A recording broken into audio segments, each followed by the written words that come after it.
Everyone, কেমন আছি সবাই? হোপফুলি আমরা সবাই ভালো আছি। এডমিশন কোশ্চেন অ্যানালাইসিসের উপর আমরা কিছু কনসেপচুয়াল ম্যাথ আলোচনা করব। অ্যাজ ইউজুয়াল এগুলো কিন্তু ওভার কনফিডেন্টলি স্টুডেন্টের ভুল করার একটা পসিবিলিটি থেকে যায়। সো আমরা এই ম্যাথগুলো, কনসেপচুয়াল ম্যাথগুলো দেখব এবং ক্রিটিক্যাল ম্যাথগুলো কীভাবে সহজ হয়ে ইজি ওয়েতে আমরা কীভাবে সলভ করতে পারি এবং টাইম কনজিউমিং কীভাবে করতে পারি সেটাও আমরা দেখব। সো এগুলো রিটেন এবং এমসিকিউ উভয়ের ক্ষেত্রে আমাদের কাজে লাগবে। সো আমরা আমাদের ফার্স্ট ম্যাথটা আজকে দেখব। So let's begin. সো দেখো, আমরা ফার্স্ট ম্যাথটা যদি আমরা এখানে শো করাই, সো দেখো আমরা ফার্স্ট ম্যাথটা এখানে কি লিখে রেখেছি দেখো, অর্থাৎ x minus three y equal to c, x minus three y equal to c, x minus three y equal to c রেখাটি x square plus y square minus six x plus eight y plus 15 equal to 0 এর স্পর্শক হলে স্পর্শকটি কর্তৃক x অক্ষের খণ্ডিত অংশ কত একক হবে। অর্থাৎ আমাদের এটা নির্ণয় করতে হবে। বেসিক্যালি এটা বৃত্ত থেকে একটা কোশ্চেন আমরা নিয়েছি এবং অনেকটা কনসেপচুয়াল এই কোশ্চেনটা, এবং এই কোশ্চেনটা অর্থাৎ আমাদের যদি আমরা এই কোশ্চেনটা একটু ভালোভাবে বুঝতে পারি, এই রিলেটেড অর্থাৎ বৃত্তের এই রিলেটেড যে কোনো কোশ্চেন আমরা ইজিলি সলভ করতে পারবো। ওইটা আমরা কি করতে পারবো, ইজিলি সলভ করতে পারবো। রিটেন এমসিকিউ উভয়ের ক্ষেত্রে আমাদের এটা কাজে লাগবে। সো দেখো, এটাকে আমরা এখানে দেখো, এখানে একটা কি দেওয়া আছে, x minus three y equal to c, অর্থাৎ একটা রেখার ইকুয়েশন দেওয়া আছে, আর একটা কি দেওয়া আছে, অর্থাৎ x square plus y square minus six x plus h y, অর্থাৎ বৃত্তর একটা ইকুয়েশন দেওয়া আছে, অর্থাৎ একটা রেখা আর একটা বৃত্তের ইকুয়েশন দেওয়া আছে। এই রেখাটি অর্থাৎ এই রেখাটি এই বৃত্তের স্পর্শক তখনই হবে, আমরা কি জানি, অর্থাৎ কোনো একটা রেখা, যে কোনো একটা রেখা একটা বৃত্তের স্পর্শক তখনই হবে যখন ওই অর্থাৎ বৃত্তের কেন্দ্র হতে, আমি যদি একটু গ্রাফিক্যালি একটু যদি রিপ্রেজেন্ট করি তাহলে আরো একটু বুঝতে পারবো। অর্থাৎ কোনো একটা রেখা কোনো বৃত্তের তখনই স্পর্শক হবে যখন কি হবে, এই রেখার উপর লম্ব দূরত্ব, অর্থাৎ বৃত্তের যে কেন্দ্রটা থাকবে, যে বৃত্তের কেন্দ্রটা সি ধরলাম, এই বৃত্তের যে কেন্দ্রটা থাকবে এক্স কমা ওয়াই, অর্থাৎ এক্স ওয়াই এর যে মানটা থাকবে, এই বৃত্তের কেন্দ্র হতে যে সরলরেখাটা থাকবে, আমাদের যে সরলরেখাটা থাকবে, ওই সরলরেখার যে লম্ব দূরত্বটা, এই লম্ব দূরত্বটা যদি ব্যাসার্ধের সমান হয়, লম্ব দূরত্ব ধরলাম ডি, এবং এটা যদি ব্যাসার্ধের সমান হয় তখনই এরা স্পর্শক হবে। কোনো একটা রেখা কোনো একটা বৃত্তের তখনই স্পর্শক হবে যদি কেন্দ্র হতে এর লম্ব দূরত্বটা ব্যাসার্ধের সমান হয়। সো আমরা এই ম্যাথটা, এই কনসেপ্টটা যদি আমরা একটু বুঝে থাকি তাহলে আমরা ইজিলি এই কনসেপ্ট দিয়ে আমরা এই ম্যাথটা সলভ করব। সো দেখো, আমরা নেক্সট প্রসিড করি এবং অপশনগুলো তোমাদের কাছে অপশন দিয়েছি কিন্তু অপশনের ভ্যালু দেয়নি। সো তোমরা ঝটপট এই কোশ্চেনটার অ্যান্সারটা কি হবে অবশ্যই নিচের কমেন্ট বক্সে ঝটপট অ্যান্সারটা দাও। সো আমিও একটু সামনের দিকে প্রসিড করি এবং এই অপশনগুলো তোমাদের কাছে একটু শেষমেশ দিয়ে দিলাম। তোমরা তাড়াতাড়ি ঝটপট ক নম্বর অপশন হবে না ঘ নম্বর অপশন হবে, কোন অপশনটা হবে তাড়াতাড়ি একটু কমেন্ট বক্স করো, অর্থাৎ আমাদের কমেন্ট বক্সে কমেন্ট করো। সো দেখো, আমরা কি জানি, অর্থাৎ আমরা জানি বেসিক্যালি আমরা কি জানি, আমি তো কিছুক্ষণ আগেই বললাম, অর্থাৎ কোন একটা রেখা কোনো বৃত্তকে তখনই স্পর্শ করবে যখন ওই রেখার লম্ব দূরত্বটা ব্যাসার্ধের সমান হবে। আমি এই যে গ্রাফিক্যালি যে অংশটা তোমাদের বুঝালাম সেটাই আমি একটু ব্যাখ্যা আকারে অর্থাৎ তোমাদের কাছে রিপ্রেজেন্ট করলাম। সো দেখো, অর্থাৎ এই রেখাটা এই বৃত্তের স্পর্শক তখন হবে যখন এই রেখার লম্ব দূরত্ব ব্যাসার্ধের সমান হবে। সো এটা তো আমরা জানি। সো এখন আমরা কি করতে পারি, অর্থাৎ এক্স মাইনাস থ্রি ওয়াই এই সমীকরণটাকে সি, সো দেখো এখানে একটু স্পেস হবে, এই যে এখানে একটু স্পেস হবে, অর্থাৎ এই রেখাটা x minus three y equal to c, এই রেখাটা যদি আমরা পরবর্তীতে এটা এই আকারে হবে, অর্থাৎ পরবর্তীতে ইকুয়াল টু এক্স মাইনাস, অর্থাৎ সাজিয়ে লিখছি, দ্যাট মিনস এটা আমরা একটু সিম্পলিফাই করছি, অর্থাৎ সিটাকে কনস্ট্যান্ট অংশকে সমান্তরালের বামে আসছি, এটাই ইউজ করছি। সো দেখো, আমরা এটা তো করলাম এবং এই রেখা আমাদের যে বৃত্তটা আছে, দেখো আমাদের যে বৃত্ত, এই বৃত্তটা অর্থাৎ বৃত্তের ইকুয়েশনটা আছে, এই বৃত্তের আমরা কেন্দ্র, অর্থাৎ কেন্দ্র আমরা তো জানি, বৃত্তের কেন্দ্র আমরা কিভাবে নির্ণয় করতে, এই বৃত্তের কেন্দ্র আমরা কি জানি, অর্থাৎ বৃত্তের সাধারণ equation x square plus y square plus 2gx plus 2fy plus c, এই বৃত্তের টাইপের, এইরকম একটা টাইপের বৃত্তের কেন্দ্র আমরা বেসিক্যালি কি জানি, মাইনাস জি কমা মাইনাস এফ।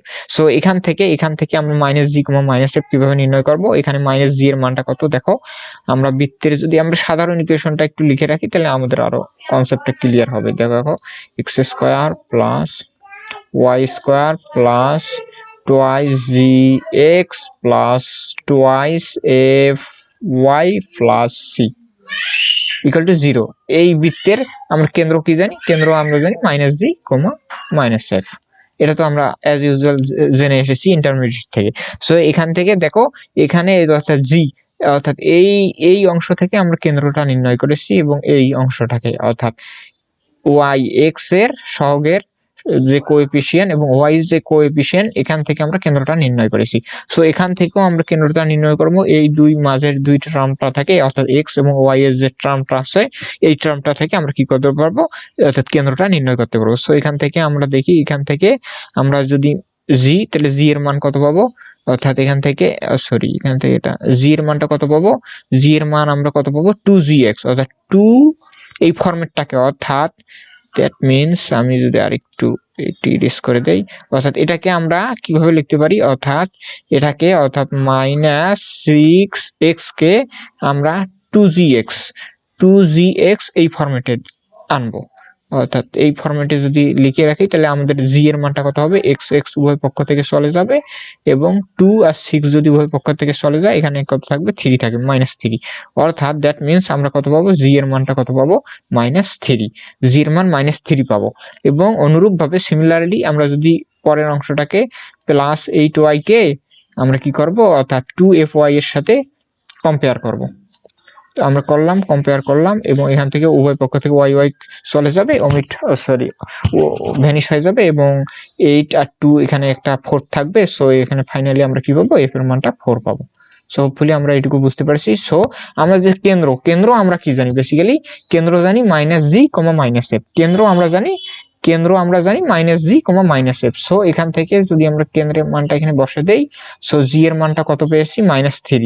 তো -3 সামনে যদি একটা -3 পেয়েছি এবং এর সামনে একটা কিন্তু মাইনাস থাকে অর্থাৎ কেন্দ্রের ক্ষেত্রে -g অর্থাৎ মাইনাস এই মাইনাসটা এই সূত্রের কেন্দ্রের জি এবং ভ্যালুটা বের হয়েছে -3। সো এখানে -3 দিলাম এবং কমা এফ এর মান -f অর্থাৎ মাইনাসটা তো দিলাম, এফ এর মান কত বের হয়েছে? 4।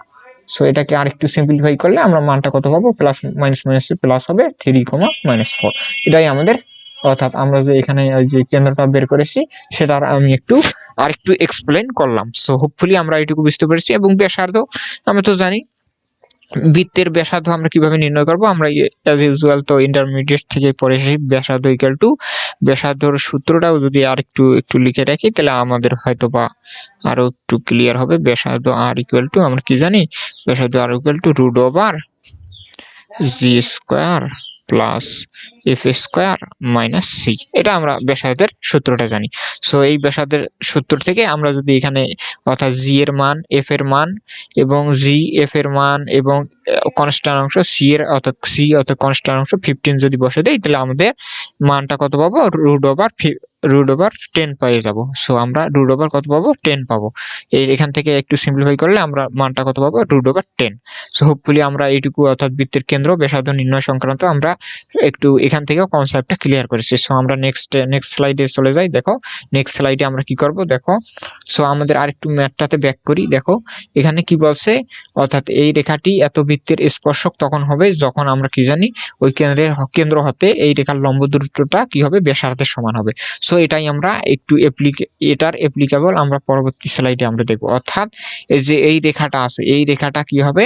এই বৃত্তের কেন্দ্রের কি হবে? কেন্দ্র স্পর্শক হবে তখন যখন এই যে কি হবে ওই কেন্দ্র থেকে অর্থাৎ আমরা যে অর্থাৎ কেন্দ্রটা কত পেলাম? কেন্দ্রটা পেলাম 4, -3 অর্থাৎ কেন্দ্র পেয়েছি আমরা। কেন্দ্রটা কত পেয়েছি? 4, -3 পেয়েছি অর্থাৎ এই কেন্দ্রটা এবং ইকুয়েশনটা কত পেয়েছি? x - 3y - c এই টাইপের একটা ইকুয়েশন পেয়েছি। সো আমরা দ্যাটস ওয়াই আমরা কি করতে পারি? এই অর্থাৎ এই কেন্দ্রটা এই বৃত্তকে দ্বারা সিদ্ধ করব। অর্থাৎ এই রেখার এই কেন্দ্র হতে এই রেখার লম্ব দূরত্ব আমরা কি জানি? কোনো একটা নির্দিষ্ট বিন্দু হতে x, y ধরলাম, x, y একটা নির্দিষ্ট বিন্দু হতে কোনো একটা সরল রেখা ধরলাম x plus by plus c অর্থাৎ এক্স ওয়াই টাইপের x1, y1 টাইপের কোন একটা পার্টিকুলার পয়েন্ট থেকে একটা সরলরেখা x plus by plus c equal to 0 এই টাইপের সরলরেখার লম্ব দূরত্বের ফর্মুলাটা আমরা কি জানি? লম্ব দূরত্বের আমরা ফর্মুলাটা জানি a ইন্টু x এর জায়গায় x1টা বসবে প্লাস b ইন্টু y এর জায়গায় কি হবে? y1টা বসবে প্লাস অর্থাৎ এই পার্টিকুলার পয়েন্টটা বসবে plus c equal to divided by আমাদের x এর সহগ অর্থাৎ x স্কয়ার বা x এর অর্থাৎ x এর যে সহগ x এর সহগটা কি আছে? a স্কয়ার প্লাস y এর সহগ যেটা আছে y এর সহগ আছে b স্কয়ার। এটাকে পরম মান দেব, পরম মান দিয়ে আমাদের যে কনস্ট্যান্ট অংশটা থাকবে অর্থাৎ লেখার যে লম্ব দূরত্বটা যেটা দেওয়া থাকবে কনস্ট্যান্ট একটা মান দেওয়া থাকবে 4 দেওয়া থাক 5 দেওয়া থাক সেটা আমরা বসাবো। এটাই আমাদের এখানের অর্থাৎ আমাদের এখানের ওই যে আমরা কনসেপচুয়াল অংশটুকু আমরা এখানে বুঝলাম। সো সেটাই আমরা করেছি অর্থাৎ এই পয়েন্টটা অর্থাৎ যে রেখাটা আছে ওই রেখাটায় যদি আমরা বসে দেই এখানে যদি ইনপুট করি সো দেখো আমরা পরবর্তীতে অর্থাৎ মানগুলো বসে দেই অর্থাৎ 4, যদি এই রেখায় লম্ব দূরত্ব বসে দেই অর্থাৎ লম্ব দূরত্ব কি হবে? অর্থাৎ আমাদের কি হবে? অর্থাৎ এই রেখা থেকে এই রেখার লম্ব দূরত্বটা ব্যাসার্ধের সমান হবে। আমি যে কিছুক্ষণ আগে যে ব্যাখ্যাটা লিখে রেখেছি তার এখানে অ্যাপ্লিকেশন আমরা দেই এইটাই আমাদের এইখানে। সো আমরা যদি মানগুলো একটু বসে দিই 4, যদি x এবং y এর জায়গায় ইনপুট দেই তাহলে এই টাইপের একটা ভ্যালু পেয়ে যাব। এখান থেকে একটু সিম্পলিফাই যদি একটু সিম্পলিফাই করি দেখো এখান থেকে যদি আমি একটু সিম্পলিফাই করি তাহলে কি হবে? এখান থেকে আরো সিম্পলিফাই করলে আমাদের ম্যাথটা আরো ইজি হয়ে যাবে। সো দেখো এখান থেকে যদি একটু সিম্পলিফাই করি দেখো আমরা এখান থেকে কত পেয়ে যাব? 3। সো এখানে যদি এখানে কত 3 সাইডে কত হবে? 12 হবে, মাইনাস প্লাস হবে +12 আর আবার ফির কত হবে? +12 +3 তাহলে +15 হবে, +15 minus c +15 - c divided by এখানে কি হবে? 1 স্কয়ার মানে 1 এর উপর স্কয়ার মানে 1, 3 উপর স্কয়ার মানে কত হবে? 3। অর্থাৎ দ্যাট মিন্স আমরা এটাকে লিখতে পারি √10। এখানে তো ব্যাসার্ধের সমান মানটা হবে, লম্ব দূরত্বটা ব্যাসার্ধের সমান হবে অর্থাৎ r = এখানে কি হবে? d অর্থাৎ লম্ব দূরত্বটাই ব্যাসার্ধের সমান সেটাই আমরা এখানে অ্যাপ্লিকেবল করেছি। সো আমরা হোপফুলি এটুকু বুঝতে পেরেছি। সো এটাকে আরেকটু সিম্পলিফাই করি তো দেখো এর √10 এই পাশে সমান চিহ্ন ডানে যাবে। সো এখানে আমরা কত লিখতে পারি? 15 - c ইকুয়াল টু কত? অর্থাৎ √10 গুণন √10 গুণন √10 দ্যাট মিন্স 10। এইটুকু আমরা তো হোপফুলি বুঝতে পেরেছি। সো এখান থেকে আরেকটু সিম্পলিফাই করলে অর্থাৎ এখান থেকে c এর মানটা আমরা কত বের করতে পারবো? আমরা এখান থেকে c এর মানটা আরেকটু সিম্পলিফাই করলে c এর মানটা কত বের করতে পারবো? দেখো এখান থেকে সিম্পলিফাই করলে c এর মানটা কত বের হবে? একবার কি হবে আমাদের c এর মানটা হবে 15 - 10 একটা হবে দ্যাট মিন্স 5। আরেকটা কি হবে? আরেকটা আমাদের কত হবে? আরেকটা আমাদের হবে 15। সো আমাদের এখান থেকে c এর মানটা কত বের হবে? 5 বের হবে। সো এই c এর মানটা পরবর্তীতে আমরা ইনপুট দেব। সো এখান থেকে দেখো c এর মানটা আমাদের কত বের হবে? 5 বের হবে এবং সো এখানে দেখো পরম মান একটা চিহ্ন হবে, এখানে পরম মান চিহ্ন হবে এবং পরম মান চিহ্ন উঠে যাওয়ার পর পরবর্তীতে একটা প্লাস মাইনাস টাইপের ভ্যালু আসবে, এখানে +-10 হবে, প্লাস কত হবে? 10 হবে। সো এখান থেকে আমরা যদি প্লাস নিয়ে কাজ করি তাহলে মানটা কত পাবো? তো মানটা 5 পাবো। এখানে পজিটিভ নিয়ে কাজ করার ফলে আমাদের এই ভ্যালুটা পেয়েছি অর্থাৎ পজিটিভ নিয়ে কাজ করলে আমাদের ভ্যালুটা কত পাবো? 5। যদি আমরা নেগেটিভ নিয়ে কাজ করি -10 নিয়ে কাজ করি তাহলে কত হবে? -10 নিয়ে কাজ করলে আমাদের হবে 15 মাইনাস সো ওইখানে হবে নেগেটিভ নিয়ে কাজ করলে হবে আমাদের 5 হবে এবং পজিটিভ নিয়ে কাজ যদি করি তাহলে আমাদের কত হবে? পজিটিভ নিয়ে যদি কাজ করি তাহলে আমাদের এখানে কত হবে? 10 হবে। এখানে একটা 10 + 10 ইকুয়াল টু কত হবে? 25। সো হোপফুলি এটুকু আমরা বুঝতে পেরেছি। সো আমি যদি মেজর কোনো ভুল না করে থাকি তাহলে মোস্ট প্রবাবলি এটাই আমাদের প্লাস এবং মাইনাস নেওয়ার ফলে একটা মান আসবে 5 এবং 25। সো হোপফুলি আমরা এটুকু বুঝতে পেরেছি। সো দেখো আমরা কি ভ্যালুটা ঠিক করেছি? হ্যাঁ, এখানে আমরা c এর মান 5 এবং 25 এটা পেয়ে যাব। সো এর পরবর্তীতে আমরা কি করব, এই 5 এবং 25টা কি করব, যে আমাদের রেখার ইকুয়েশনটা আছে ওই রেখার ইকুয়েশনে বসাই দেবো। সো দেখো আমাদের যে এই টাইপের একটা ইকুয়েশন পেয়েছিলাম, অর্থাৎ আমি একটু ইরেজ করে দেই তাহলে অথবা একটু বুঝতে সুবিধা হবে। সো দেখো,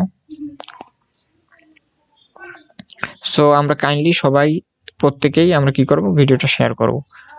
সো আমার হাম্বল রিকোয়েস্ট, অবশ্যই আমরা প্রত্যেকেই ভিডিওটা শেয়ার করব। সো দেখো আমাদের যে একটা x minus 3y minus plus c এই টাইপের একটা সরলরেখা ছিল। এই সরলরেখাতে আমরা কি করব, সি এর মানটা ইনপুট করব। সি এর মান একবার কত ইনপুট করব, 5 একবার ইনপুট দিব আর একবার 25 ইনপুট দিব। সো ইনপুট দেওয়ার ফলে যদি আমরা 5 ইনপুট দেই, এখানে যদি 5 ইনপুট দেই এই টাইপের ইকুয়েশনে, যদি আমরা 5 ইনপুট দেওয়ার পরে আমরা এই টাইপের একটা সরলরেখা পেয়ে যাব। এই টাইপের একটা সরলরেখা পেয়ে যাব এবং এই সরলরেখাটা যেহেতু আমাদের কি করছে, এক্স অক্ষের কর্তৃত অংশের দৈর্ঘ্য নির্ণয় করতে হবে।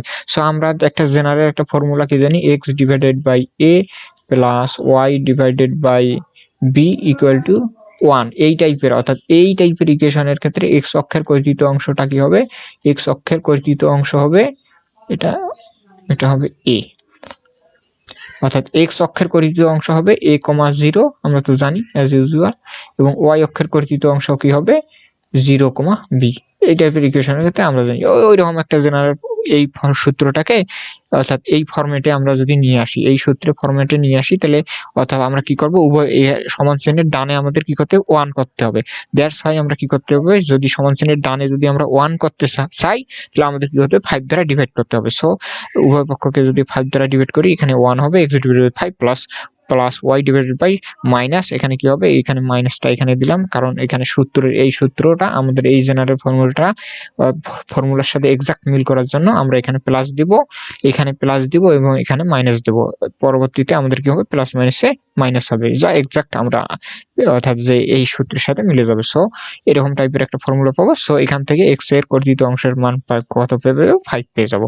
সো হোপফুলি আমরা ওইটুকু বুঝতে পেরেছি। সো দেখো আমরা পরবর্তীতে অর্থাৎ এক্স অক্ষের কর্তৃত অংশের মান 5 পেয়ে যাবো। সো সিমিলারলি আমরা পরেরটা করবো, এক্স এর মান 25 বসালে আমরা এই টাইপের একটা সরলরেখা পেয়ে যাবো, সি এর মান 25 বসালে এই টাইপের একটা ফর্মুলা পেয়ে যাবো, এবং এই ফর্মুলার হাতে আমাদের যে ইকুয়েশনটা ছিল x plus y x minus 3y, অর্থাৎ এই সমীকরণটাকে আমরা কি করব, অর্থাৎ জেনারেল ফর্মুলার অনুযায়ী আমরা কি করব, জেনারেল ফর্মুলা অনুযায়ী এই জেনারেল ফর্মুলার সাথে যদি মিল করতে চাই তাহলে আমাদের কি করতে হবে, উভয় পক্ষকে অর্থাৎ সমান চিহ্নের ডানে আমাদের কি করতে হবে, 1 করতে হবে।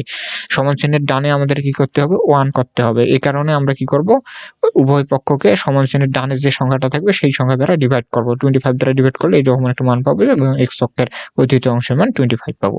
সো তাহলে আমাদের এক্স অক্ষের কর্তৃত অংশ কত পেলাম, অর্থাৎ পূর্ববর্তী স্লাইডে আমরা কি পেয়েছি, 5 পেয়েছি, এবং পরবর্তী স্লাইডে আমরা কত পেলাম, 25 পেলাম। সো আমাদের এটাই অপশন। সো আমাদের খ নম্বর অপশনটা 525 এর সাথে এক্সাক্ট মিলেছে। সো হোপফুলি এই ম্যাথটা আমরা বুঝতে পেরেছি, এবং অনেকটা কনসেপচুয়াল একটা ম্যাথ ছিল, এবং এই কনসেপচুয়াল ম্যাথটা তোমাদের আমি মনে করি এটা রিটেনে আসার ক্ষেত্রে তোমাদের কাছে অনেক হেল্পফুল হবে, এবং রিটেনে আসতে পারে এরকম প্রবলেম, এবং এমসিকিউ অনেকটা দিতে পারে। সো হোপফুলি এটুকু আমরা বুঝতে পেরেছি। So thank you for being with me, that's it for today, আল্লাহ হাফেজ।